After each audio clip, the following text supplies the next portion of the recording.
Pessoal, olha os prints que meus alunos me mandaram. Eles aprenderam a vender online comigo em 2018 e tem aluno que fatura mais de 100 mil reais por mês. E assim como esses, eu já ensinei milhares de pessoas a começarem seu negócio online e ganhar dinheiro pela internet de verdade. Você quer aprender comigo e mudar a sua vida? Então clica no link na descrição desse vídeo que eu vou te ensinar o meu método para você copiar e colar e começar a ganhar muito dinheiro. Alguns pequenos sustos quando se abre demais, porque é a maneira que o Jorge Jesus joga, né, com o time completamente aberto ao ataque, né, com muita força ofensiva, com volume de jogo, né, e essas opções mínimas que sejam acontecem exatamente no contra-ataque. Mas se acredita muito também ao desgaste físico dos jogadores, principalmente no segundo tempo, né? É nítido e claro que você vê que a turma começa a entrar numa necessidade de preservar alguns jogadores. E ele está correto, eu concordo plenamente. Dá para descansar e dá para jogar na quinta, na quarta ou no sábado ou no domingo. Lógico que dá. Agora, a cautela tem que ser grande a partir do momento em que o Flamengo se aproxime cada vez mais desse jogo importante do dia 23 contra o River lá em Santiago. Eu acho que aí você tem que trazer um pouco para a oxigenação, para o trabalho de preservação, de recondicionamento físico de alguns jogadores e até da preservação de qualquer estresse muscular que possa acontecer. Jogo em cima de jogo, atenção em cima de tensão. A gordura é grande no Campeonato Brasileiro. Se consolidar o título do Campeonato Brasileiro, aí, né?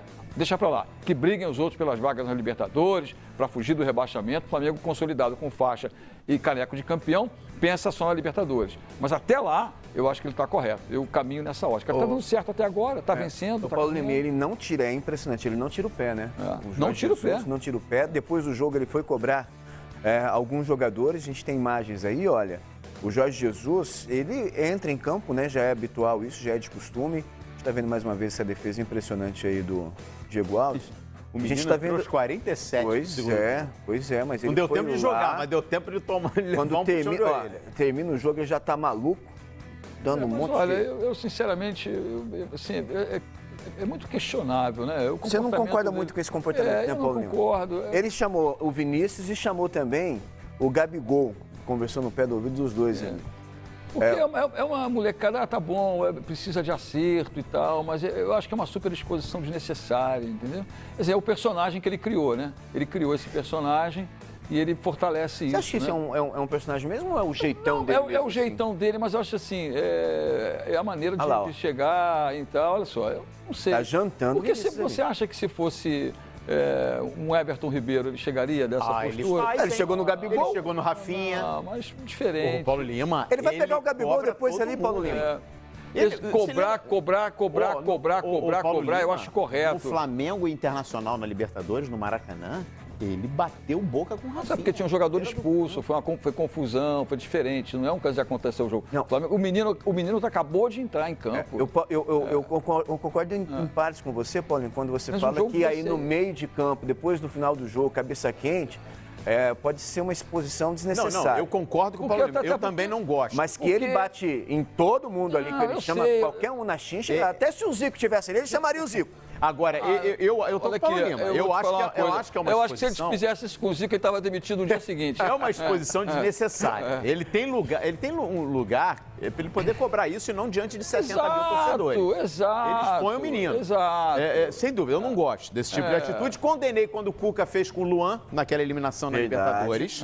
E não gosto também dessa atitude quando o treinador faz isso diante de todo mundo, enfim, acho desnecessário. Até porque se ele colocou o garoto em campo, é porque confia no menino. Não estou aqui criticando a cobrança. Não, ele faça a cobrança que ele ache pertinente. E tem que fazer. Mas tem lugar para isso, né? Ele pode fazer dentro do vestiário, ele pode fazer na reapresentação no CT Ninho do Urubu, e acho que vai surtir até muito mais efeito. Ali eu não gosto, tanto é que tá gerando... tudo isso que a gente está repetindo. Até porque é o seguinte, a vitória do Flamengo, ela passa a ter um foco menor do que o foco do sujeito que chega lá. Eu concordo contigo, Paulo Lima. Eu acho também não precisa esse tipo de atitude no campo, mas eu vou com o Jackson aqui nessa linha.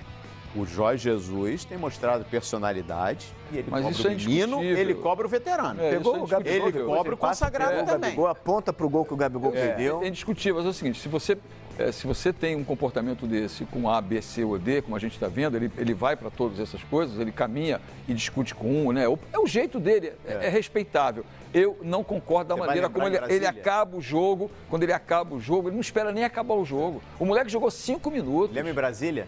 Brasília, ele deu uma dura no Gerson. mas Chapecó no O Gerson Renier. não gostou.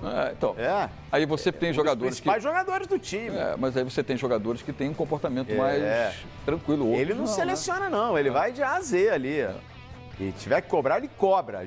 Eu critico a forma, né? Exatamente. A forma. Minha maneira de Não estou enxergar. nem discutindo aqui se ele está certo ou errado no conteúdo ali, do que ele está cobrando. Lógico. Não é isso, até porque eu não sei o que gente ele não está sabe. cobrando ali. Lógico. Mas não me agrada quem faz esse tipo de cobrança em público expondo o jogador. Eu acho, eu não curto. Enfim, mas respeito, né? Lógico, Aí, ó, também o trabalho respeito. dele Agora, tá aí, né? É o que eu penso, o que eu acho e é o que eu exatamente. externo para você. Essa é a minha maneira de isso aí. ser. Na hashtag Bom Dia Fox Segunda, você flamenguista, mande aí a sua foto com o manto. Não esqueça de escrever o seu nome e também a sua cidade, né? E o pessoal já está perguntando aqui se a gente não vai falar do VAR do Davidson. Fala pro pessoal que a gente vai falar com a Nadine e o Paulo Lima, por favor. Ô, moçada, o VAR do Davidson é assunto que é indiscutível. Não, ele é mais do que discutível aqui no programa. A Nadine daqui a pouquinho vai estar com a gente para falar. Você acha que foi pênalti? Presidente, eu toda vez... E, gente, o Palmeiras, para mim, é só mais um na estatística. Vem um galhote na cabeça, não Tem vem? um galhote na cabeça, o mimimi do presidente do Palmeiras. Vem um galhote na Gente, cabeça. Ô, galhote, isso acontece, são 28 rodadas, é um rodízio. Né? A cada semana a gente está falando de alguém que foi beneficiado e alguém que foi prejudicado aqui. Lógico. É muita neurose ficar enxergando benefício para um, para outro. Olha aí, ó. Dá uma olhadinha nos últimos jogos do Palmeiras. Paulo Lima, passa aqui, ó. Vamos pro telão.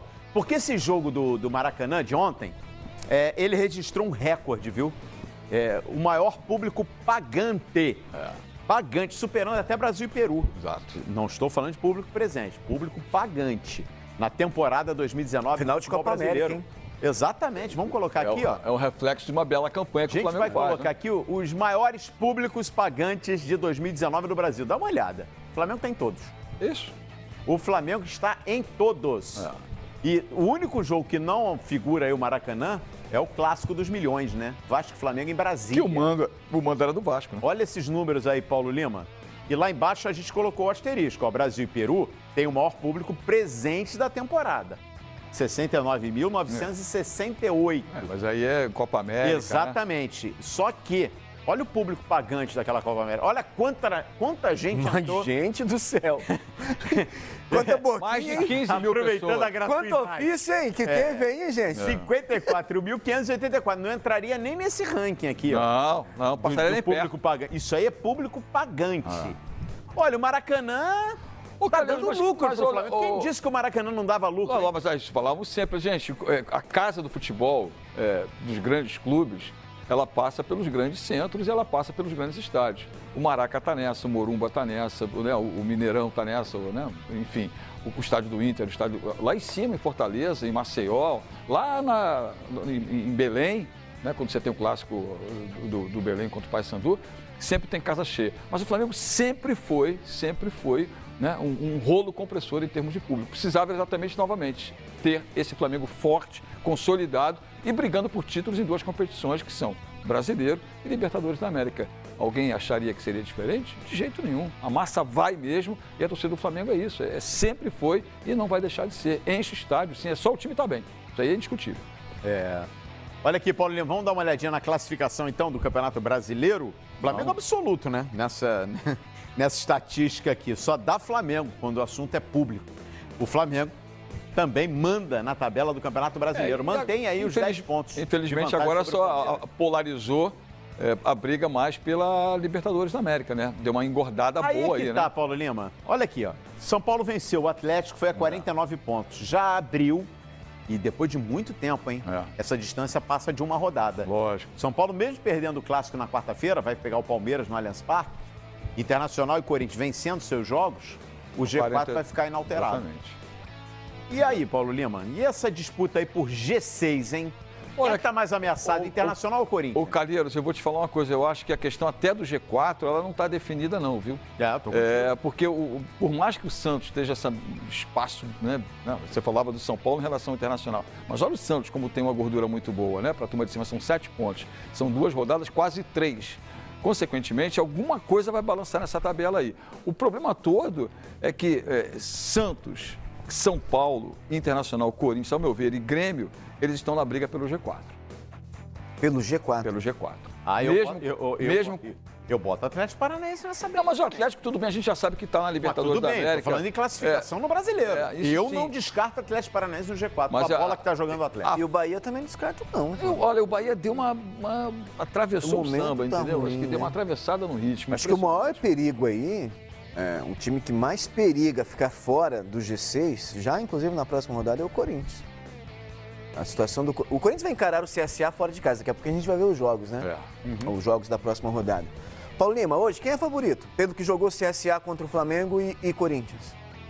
Se você for pensar na produtividade que teve o CSA contra o Flamengo e o que fez o Corinthians no final de semana, você vai ter que caminhar para isso. Agora, é evidente que quando o CSA joga em casa também, ele tem que abrir um pouco o seu espaço defensivo. Ele não pode jogar só no contra-ataque como ele jogou contra o Flamengo. Ele tem que ser força para poder chegar em casa e vencer. É um outro tipo de jogo. Outro tipo de jogo também, né? Mas tem alguém que joga no contra-ataque contra o Corinthians? O Corinthians não ataca. Não, eu estou dizendo o CSA quando jogou contra o Flamengo, os times que jogam contra o Flamengo... Claro que muda. Muda. Ô, Paulinho, para resumir, na minha opinião, tá? Esses 4 times aqui abaixo do Corinthians, Grêmio, Atlético Paranaense, Bahia e Goiás, hoje e já há algum tempo, estão jogando mais do que o Corinthians. O Corinthians tem uma pontuação por mérito, consegue regularidade, perde menos do que os outros. Mas futebol mesmo, esses 4 de baixo jogam mais que o Corinthians. Eu acho a situação do Corinthians, olha, é de grande risco de ficar fora da Libertadores do ano que vem. Por isso que eu Não falei. Estou dizendo aqui que vai ficar, mas o risco é enorme. Perfeito. Vira a página. E se não melhorar, vai ficar. Vai ficar. E a declaração do Renato é contundente, né? Renato tá garantindo. Daqui a pouquinho a gente vai falar sobre isso. Renato ontem garantiu o Grêmio na Libertadores do ano que vem. Próxima página, olha aí, ó. O Paulo Lima, ontem no Rodada Forte a gente discutia. O Vasco acho que não escapou. O Vasco acho que essa briga de Z4 não pertence mais ao Vasco. Mas o Atlético Mineiro, que até ontem a gente não considerava o risco de rebaixamento, são 6 pontos para o Cruzeiro, incluindo o confronto direto, Cruzeiro e Atlético. Aliás, em breve, hein? Daqui a 2 ou 3 rodadas, tem o Clássico Mineiro. É impressionante, né? Que você vê que dos times que estão na parte de baixo da tabela, o resultado mais consolidado e forte foi do Fortaleza. Pessoal, há 6 anos atrás eu ganhava mais ou menos R$1.000 por mês trabalhando no emprego tradicional. Hoje eu consigo faturar mais R$100.000 por mês trabalhando em casa e pela internet. Mas como que eu faço isso? Eu criei um robô no Facebook que faz vendas para mim todos os dias, praticamente no piloto automático. Você precisa configurar ele apenas uma vez e depois ele faz tudo sozinho para você. Você quer aprender como que você também pode ter o seu robô? Então clica no link na descrição desse vídeo que eu vou te ensinar exatamente como que você vai fazer isso.